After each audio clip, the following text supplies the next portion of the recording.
Welcome to Hey Dr. Sue. So people submit their sex questions to me anonymously, and once a week I post one question and one answer. Do you have a sex question you've always wanted answered? Go ahead and check out the description for information on how to submit it anonymously. This week's question is oral sex sex? So there's no one answer to this. And I know this might be a bit frustrating because people ask, why? It's sex. Shouldn't there be a single definition of it? The answer to that, I can definitely say, is no. Every person has their own definition. Now, if you just say the word sex in a room, many people will default to thinking about penile vaginal intercourse, but not everyone.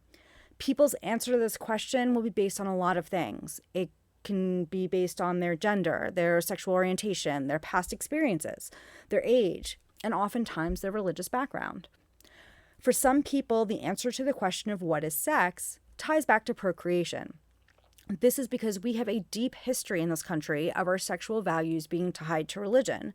So for some people, they may believe that any act that cannot result in a baby isn't sex. But if that's true, then that means that any woman who's gone through menopause can't have sex. It means that anyone who's sterile for whatever reason can't have sex.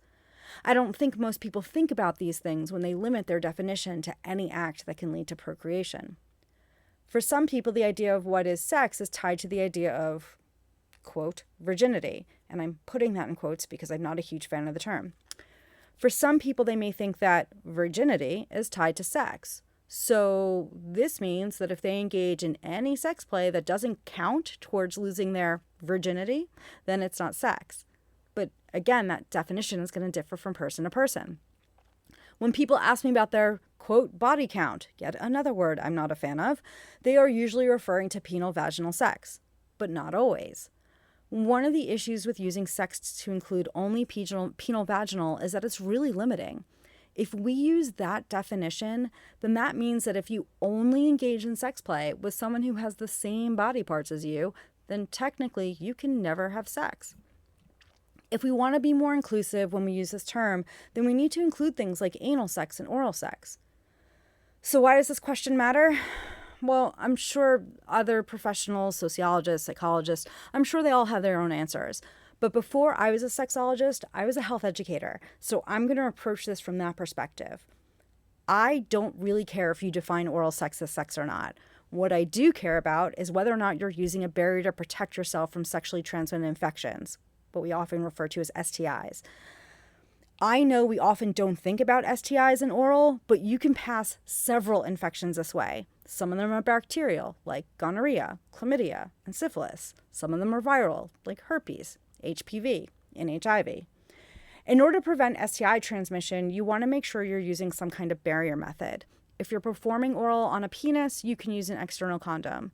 I've heard educators say that if you're performing oral on a vulva, to use a dental dam, but I find most people don't have easy access to those. So you can cut an external condom open into a square and use that. If you check the description, I've put a link into a couple other videos that will address this barrier methods in oral sex and STIs.